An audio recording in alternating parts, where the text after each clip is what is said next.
여러분 안녕하십니까? 김영익의 경제스쿨 김영익입니다. 그동안 제가 투자 동행을 하고 있는데요. 정말 격려해 주시고 댓글 많이 달아주셔가지고 고맙습니다. 오늘은 제가 GDP 개념을 아주 쉽게 설명을 드릴 것입니다. 그래서 GDP란 무엇이며, 그 다음에 GDP가 어떻게 구성되어 있고 어디서 발표되고, 그 다음에 우리가 GDP를 볼 때 어떤 지표를 봐야 되는지 이런 걸 자세히 설명을 드리겠습니다. 그런데 이번에 한국은행에서 2분기 GDP 속보치를 발표했어요. 그래서 여러분이 이 방송을 들으시면 한국은행에서 발표하는 2분기 GDP 속보치 이해하시는데 큰 도움이 될 거예요. 물론 제가 2분기 GDP 속보치를 여러분한테 해석해 드리고 의미를 말씀을 드리고 전망까지 해드릴 텐데요. 이번 GDP 개념의 방송을 들으시면 여러분이 그 다음 방송을 이해하시는데 정말 아주 쉽게 GDP에 대해서, 최근 통계에 대해서 이해할 수 있을 것이라고 믿습니다. 그럼 김영익의 투자 동행 한 걸음 오늘 또 같이 걸어보시죠. 경제스쿨 시청자 여러분 안녕하십니까? 지난주에 금융민주주의로 가는 길 투자 동행을 첫 회를 시작했었습니다. 많은 분들이 격려의 말씀 주셔서 정말 고마웠었습니다. 자, 오늘 두 번째 이야기인데요. 오늘 GDP 가지고 말씀을 드릴 텐데, 오늘 저 30대 아주 이쁜 여성분이 한 분 오셨네요. 뭐 30대 같이 안 보이는데요. 자, 세계 경제, 우리 경제를 이해하기 위해서는 GDP, 이거 개념을 꼭 이해하셔야 됩니다. 혹시 우리 저 여성분, 올해 경제가 몇 % 성장한다고 들으셨어요? 2.5%. 저도 뭐 2.5%, IMF도 뭐 그 정도 예상하고 있고, 한국은행도 그 정도 예상하고 있는데요. 그러면 정확하게 뭐가 2.5% 성장할 것인가? 그거는 잘 모르죠. 정확하게 실질 GDP가 2.5% 성장한다는 겁니다. 그러면은 우리가 실질 GDP를 이해하기 위해서 먼저 GDP란 무엇인가, 그 다음에 왜 또 앞에 실질이라는 단어가 붙었는지, 그거를 이해할 필요가 있습니다. 그래서 GDP라는 것은 Gross Domestic Product, 국내 총생산이라고 이야기해요. 그래서 그게 올해 2.5% 성장한다는 건데요.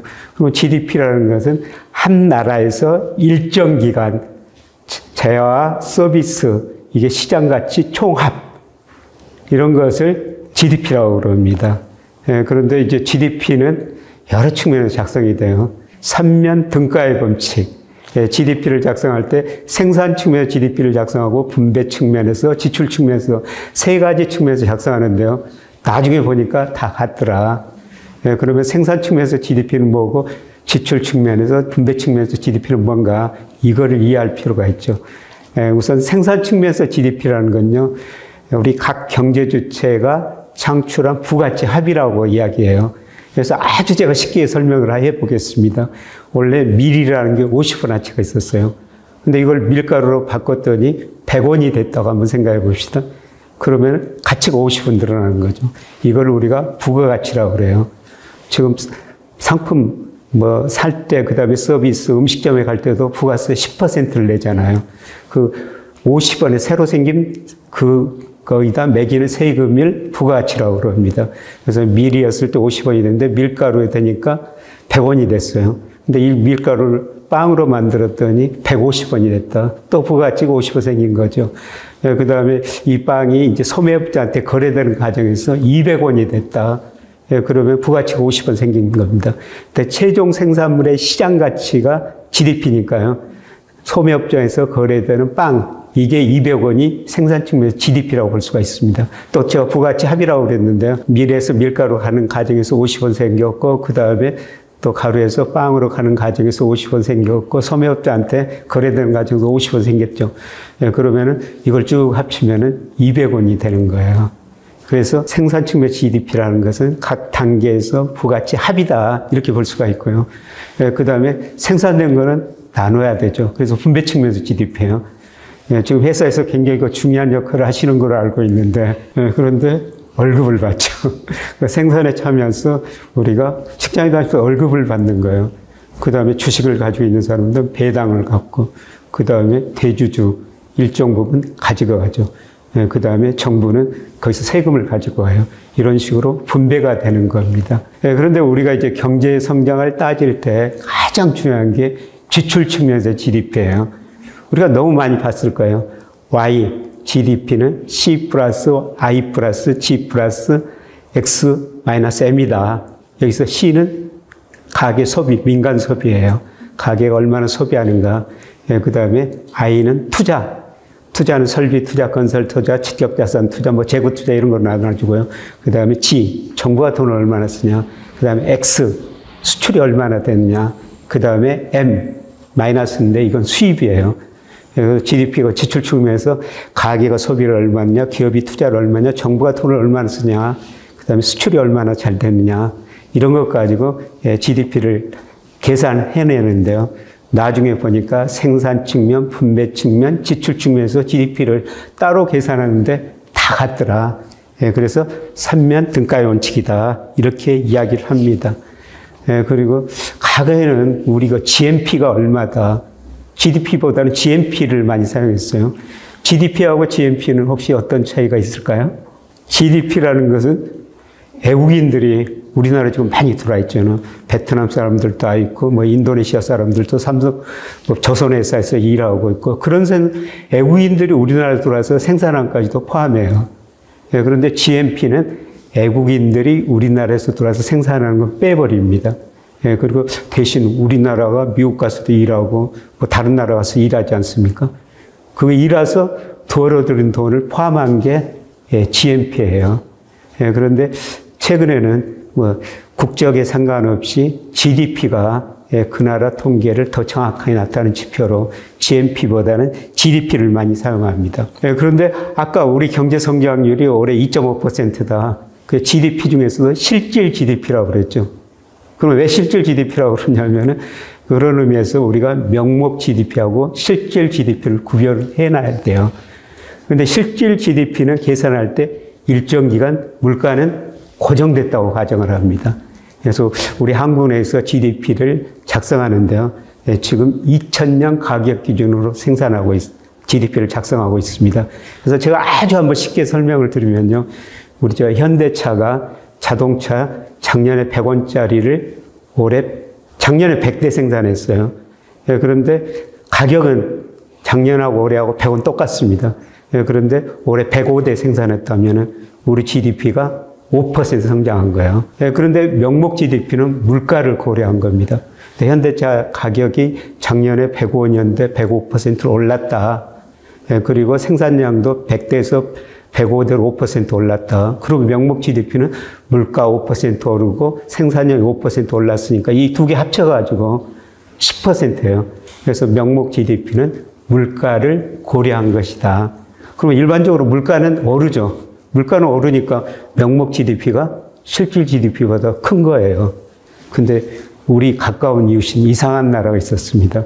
그 나라가 일본이었죠. 세계 어느 나라나 물가가 오르기 때문에 명목 GDP가 실질 GDP보다 큰 거예요. 근데 일본은 94년부터 실질 GDP보다 명목 GDP가 더 낮아버려요. 왜 그러겠어요? 물가가 떨어지니까. 그래서 현대차 가격이 작년에 100원이었는데 올해 95원이라면 5% 떨어진 거잖아요.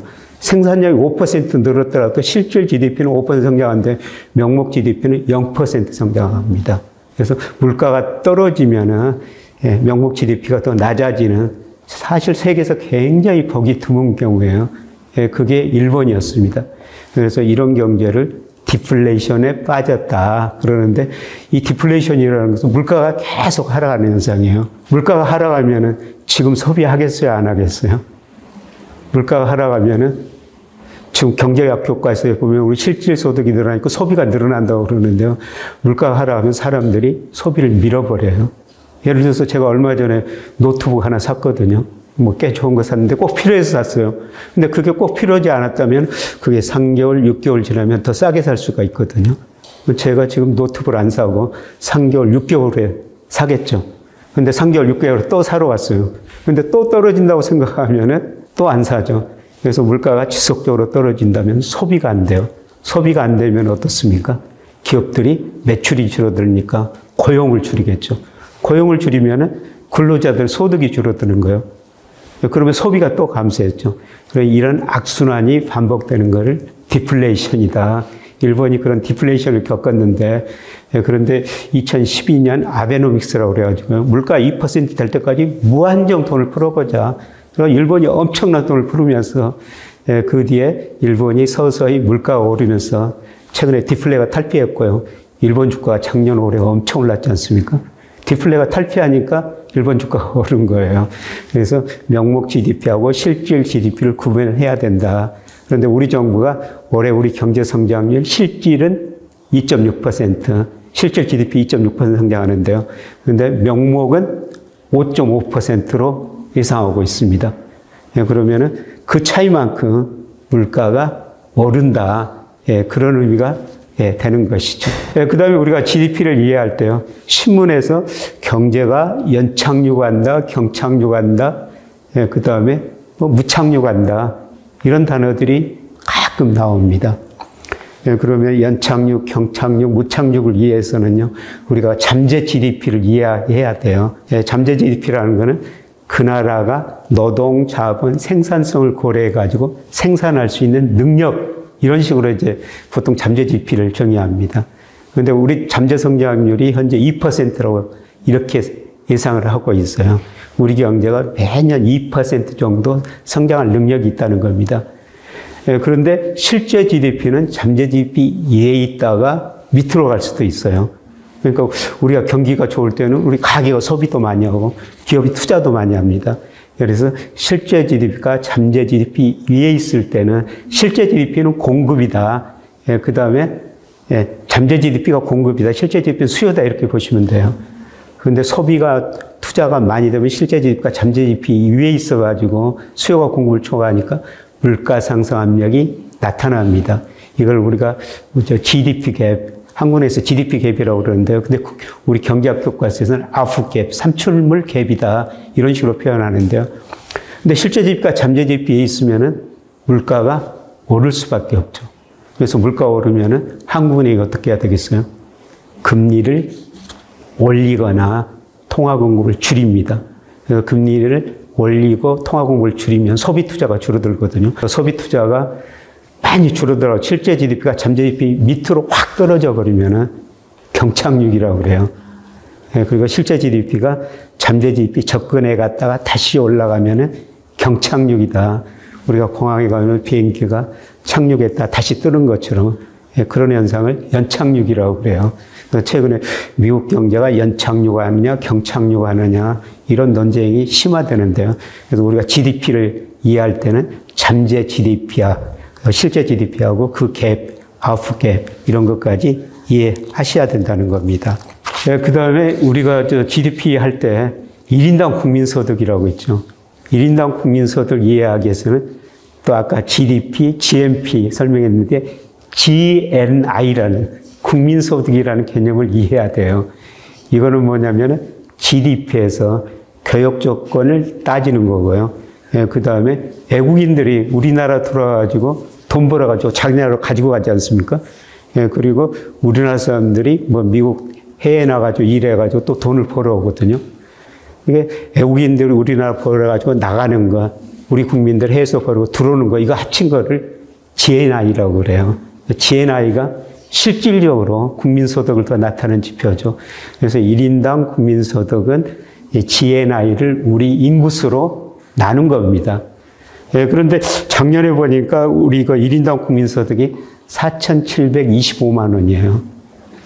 우리 이쁜 여성 회사에서 부가치 얼마나 창출하고 있어요? 훨씬 이보다는 높게 창출하고 있죠. 아마 월급도 이보다 많이 받고 계시죠. 근데 우리나라 평균적으로 1인당 국민소득이 4,725만 원이다. 이렇게 볼 수가 있고요. 물론 이거는 차별화는 굉장히 심합니다. 그리고 달러 기준으로 보면요. 작년에 36,194달러였어요. 근데 달러 기준으로는 지난 2년 동안 줄어들었어요. 2021년에 37,900달러 정도 됐는데요. 작년에 줄어들었거든요. 왜 줄어들었겠죠? 우리 돈 가치가 떨어져 버리기 때문에. 환율이 오른 만큼 달러 기준으로 우리 국민소득이 줄어들게 되는 거예요. 그래서 달러 기준으로 표시할 때는 꼭 환율이 중요하다 이렇게 보시면 될 것 같습니다. 그런데 1인당 국민소득이 정말 많이 성장했어요. 제가 58년 개띠라는 말을 이 방송에서 자주 하는데 제가 태어났을 때 1인당 국민소득이 60달러였어요. 그리고 초등학교 가고 중학교 갈 무렵 300달러였습니다. 근데 지금 36,000달러니까 우리 경제가 우리 소득이 정말 많이 늘어난 거죠. 예. 그래서 1인당 국민소득도 알아야 되고요. 예, 그 다음에 우리 GDP가 세계에서 도대체 몇 위냐, 우리 규모가 얼마느냐, 세계 GDP 순위를 알 필요가 있는데요. 우선 세계에서 GDP가 가장 높은 나라가 어디예요? 당연히 미국이죠. 미국이 작년 보니까 세계 GDP에서 차지하는 비중이 25.6%고요. 27조 4천억 달러. 그 다음에 중국입니다. 중국이 한 17조 7천억 달러. 중국이 차지하는 비중이 16.9%입니다. 작년에 우리 GDP가 1조 7천억 달러. 세계에서 차지하는 비중이 1.7%고요. 그 다음에 순위를 따져보면 우리가 한 13위 정도 됩니다.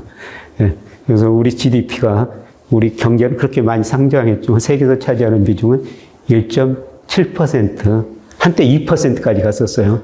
그런데 1.7%로 낮아진 거는 우리 성장률이 과거에는 굉장히 세계 평균보다 높게 성장했지만 최근에는 세계 경제 성장률 평균 한 3.2% 정도 되는데 우리는 2%로 떨어졌기 때문에 우리 GDP가 세계에서 차지하는 비중이 굉장히 줄어든 거예요. 근데 우리 GDP가 얼마나 지금 미국하고 비교해서 낮냐면요.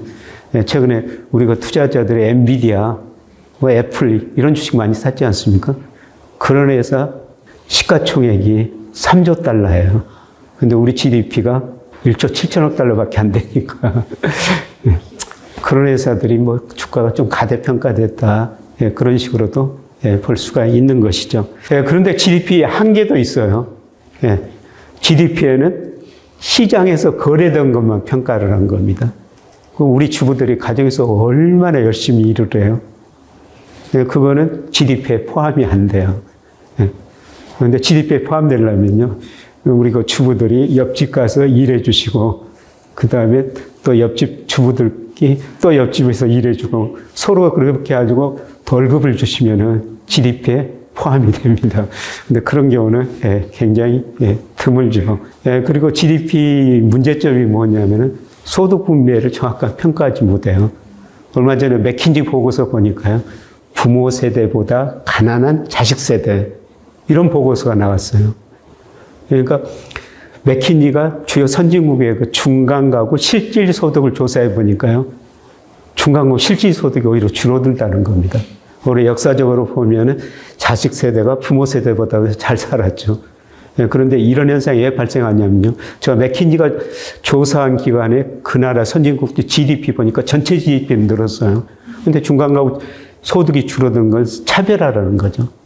상위 한 10%만 많이 가져가고 오히려 중간가구 실질 소득은 줄어들고 있더라. 이게 GDP 한계고요. 그 다음에 GDP는 복지를 나타내지 못하고요. 그 다음에 전쟁이 일어나고 복구하면은 GDP가 늘어납니다. 최근에 비가 많이 왔잖아요. 그래가지고 저희 강아집에 그 이해에서 공사하면서 토사가 굉장히 많이 쌓였거든요. 근데 그 토사를 치우느라고 제가 정말 열심히 일했어요. 하루 종일 일했어요. 그런데 제가 다른 집에 가서 일했다면은 돈을 받았을 거예요. 그게 GDP에 잡히죠. 그런데 제가 그 일을 하루 종일 했는데 그 GDP에 안 잡히는 거예요. 그런데 제가 일하다가 하도 힘드니까 제 아내가 제가 허리도 다쳤거든요. 또 허리가 또 이상해질까봐 군청에다 막 전화하니까 군청에서 와가지고 포크레인 가지고 왔더라고요. 그래서 포크레인을 가지고 공사를 좀 도와줬는데요. 토사를 치우는데 도와줬는데 그거는 어떻습니까? 그거는 GDP에 잡히는 겁니다. 그래서 그런 GDP라는 게 국민의 복지 수준, 그 다음에 여성의 특히 가사노동은 포함하지 못한다. 이런 것 단점이 있다는 것입니다. 그래서 이런 것을 포함할 수 있는 복지를 포함할 수 있는 GDP가 뭐가 있을까? 여러 가지 경제학자들이 지금 연구하고 있는데요. 아직도 뚜렷한 방향은 나오지 않고 있습니다. 그런데 GDP가 중요한 것은 경제 성장뿐만 아니라 주식시장도 굉장히 중요해요. 제가 가끔 그 적정 주가가 명목 GDP에 비해서 얼마입니다. 이런 말씀을 하거든요. 그런데 2000년에서 2023년간, 24년간 보니까요, 우리 명목 GDP가 연평균 5.7% 성장했습니다. 그런데 코스피는 연평균 7.4% 성장한 거예요. 장기적으로 보니까 명목 GDP보다 코스피가 약간 더 높게 성장한다는 것이죠. 그래서 제가 이런 명목 GDP 가지고 적정 주가를 추정해가지고요, 계속 그 시청자 여러분한테 말씀드리지 않습니까? 그래서 2001년에는 명목 GDP에서 우리 코스피가 3,300 갔을 때 너무나 가대평가됐어요. 그때 뭐 제가 다른 거 일평균 수출 금액 이런 거로 평가해가지고 3,300 갔을 때 코스피 2,200까지 떨어집니다. 이런 전망을 했다가 욕만 뒤지겨도 먹었는데요. 그런데 결국 그 밑으로 떨어졌지 않습니까? 그런데 2022년 말 보니까요, 그 명목 GDP로 평가한 적정 주가에 비해서 우리 코스피가 24%나 저평가된 거예요. 그래서 주가가 지나치게 저평가됐습니다. 그래서 제가 2023년부터는 주식 사셔야 됩니다. 결국은 제자리에 갑니다. 근데 올해 명목 GDP가 한 4% 성장한다면요, 우리 정부는 5.5% 이상 있습니다만 적정 주가 3,200 정도 나옵니다. 그래서 이런 말씀을 드리면서 제가 뭐 당장 3,200 간다는 건 아닌데 시간이 가면은 거기에 접근해 갑니다. 그래서 주식을 계속 사십시오. 이런 말씀을 드린 겁니다. 그래서 명목 GDP 가지고 우리 저가가 가대평가되어 있는지 가소평가되어 있는지 장기적으로 명목 GDP만큼 성장한다는 겁니다. 그래서 밑에 있으니까 지금 적정 주가까지 가는 과정에서 주가가 많이 오를 거예요, 앞으로. 그런데 우리가 이제 장기적으로 보면은 우리가 과거에는 경제 성장을 계속 높은 수준 유지했거든요. 제가 다음 시간에 또 다른 분 모시고 왜 우리 경제 성장률이 이렇게 떨어지는가 이걸 말씀을 드리는데, 우리 명목 잠재 성장률이 현재 3.7% 정도 돼요. 그러면 코스피는 한 5%, 잘해야 6% 매년 오를 거예요. 그러니까 우리가 주식 투자할 때 기대 수익률을 좀 낮춰야 된다는 겁니다. 그래서 한 5 내지 6% 우리 코스피가 매년 오를 것이다. 이 정도 수익 목표를 잡고 투자하면은 아주 마음이 편해질 겁니다. 그게 5, 6% 수익률이 결코 낮은 것이 아니라는 겁니다. 지금 우리가 은행에다 예금하면 현재 3.4% 정도 나오는데요. 그게 내년, 내후년 가면은 다시 2%, 멀리 가면 1%로 떨어질 거예요. 5 내지 6%가 결코 낮은 수익률은 아니다. 이런 식으로 볼 수가 있는 거죠. 오늘 그 GDP에서 제가 아주 쉽게 설명을 드리려고 했는데 어떻게 이해가 되셨어요? 그러면은 오늘 그 GDP에서 그 설명을 했으니까요. 아까 우리 그 1인당 국민소득이 4,270만 원 정도 된다. 이런 말씀을 드렸습니다만은 회사에서 최소한 그 이상 가치 창출을 하셔야 되고요. 네. 또 그 이상 또 받으셔야 됩니다. 네, 오늘 귀한 시간 내주셔서 고맙고요. 앞으로 GDP 개념 이해하고 주가 같은 거 가치 개념 생각하면서 자산 배분 잘하셔가지고 좀 부자 되시기 바랍니다. 네, 제가 여러분한테 늘 금융 민주주의로 동행하자 이런 말씀을 드리고 있습니다. 그래서 투자 동행을 시작했고요. 지난 시간에는 자본주의 의미야, 자본주의에서 우리가 어떻게 살아날 방향을 함께 생각해 봤습니다. 이번에는 세계 경제를 이해하는데, 우리 경제를 이해하는데 가장 중요한 지표 중에 하나가 GDP예요. GDP 개념을 설명하고 GDP하고 주가 관계, 어떤 관계가 있는지 말씀을 드렸습니다. 그래서 앞으로도 계속 중요한 경제 지표 이런 것을 여러분과 함께 설명을 드리겠습니다. 그리고 다음 시간에는 우리가 GDP 개념을 이해했으니까 GDP 성장률이 왜 우리가 이렇게 낮아지고 있고 우리가 이런 시간에 어떻게 대응해야 될지 같이 생각해 보도록 하겠습니다. 경청해 주셔서 고맙습니다.